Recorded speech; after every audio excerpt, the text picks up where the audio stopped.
ఇక తులారాశి వారికి రోజు రాశి ఫలాలు ఎలా ఉన్నాయి? కుటుంబ సంబంధమైన విషయాల మీద ఎక్కువ శాతం దృష్టి కేటాయిస్తారు. ముఖ్యంగా భాగస్వామ్య వ్యవహారాలు, ఆర్థిక సంబంధమైన విషయాలు మొదలైన విషయాల్లో కొంత మానసిక ప్రశాంతత తక్కువగా ఉంటుంది. కొంత కన్ఫ్యూజన్ లాంటిది అధికంగా ఉంటుంది.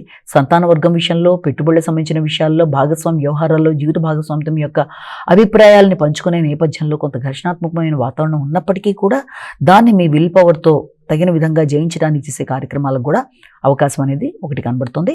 అదేవిధంగా దాంతోపాటుగా మీకు పెద్దల యొక్క సహకారం అనేది కూడా వారి యొక్క ఆశీస్సుల రూపంలో అయినా అందే అవకాశం కనబడుతుంది. వృశ్చిక రాశి.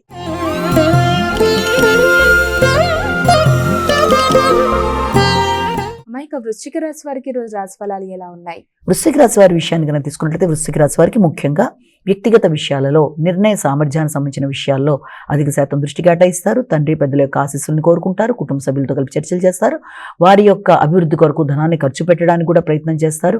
ముఖ్యంగా ఆలోచనలలో ప్రశాంతత అనేది చాలా వరకు తక్కువగా ఉండే అవకాశం ఉంది కాబట్టి ప్రశాంతతని పెంపొందించుకోవాలి. సంతాన వర్గం విషయంలో కానీ, సంతానంతో చర్చించేటప్పుడు కానీ ఆచితూచి వ్యవహరిస్తూ ముందుకు వెళ్ళడానికి ప్రయత్నాలు లాంటివి చేయాలి.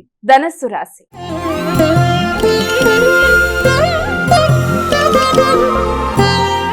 ఇక ధనస్సు రాశి వారికి రోజు రాశి ఫలాలు ఎలా ఉన్నాయి? ఆకస్మికమైన ఖర్చులకు అవకాశం అధికంగా కనబడుతుంది. అనుకోని ఖర్చులు ప్రణాళిక రహితంగా ఉండడం బట్టి కొంత ఘర్షణ, అదే రకంగా మానసిక ప్రశాంతతని అధిగమించే ప్రయత్నాలు, అంటే మానసిక ప్రశాంతతకి వచ్చే ఇబ్బందుల్ని అధిగమించే ప్రయత్నాలు లాంటివి చేసుకుంటూ ముందుకు వెళ్ళాలి. సమయానికి ఆహార స్వీకరణ, నిద్రలేమిని అధిగమిస్తూ ముందుకు వెళ్ళడం మొదలైన విషయాల్లో తగిన జాగ్రత్తలు తీసుకుంటూ ముందుకు వెళ్ళడం అనేది ఒక విధానం అయితే, ఆరోగ్య సంబంధమైన విషయాల్లో కూడా తగిన జాగ్రత్తలతో ఇమ్యూనిటీ పవర్ని పెంపొందించుకునే విషయంలో, ఖర్చుల విషయంలో ఆచితూచి వ్యవహరిస్తూ ముందుకు వెళ్ళడం బట్టి అన్ని విధాలా బాగుంటుంది. కుటుంబ వాతావరణం కూడా కొంత ఘర్షణాత్మకంగా ఉండడం వల్ల మానసిక ప్రశాంతత విషయంలో తగిన జాగ్రత్తలతో ముందుకు వెళ్ళాలి.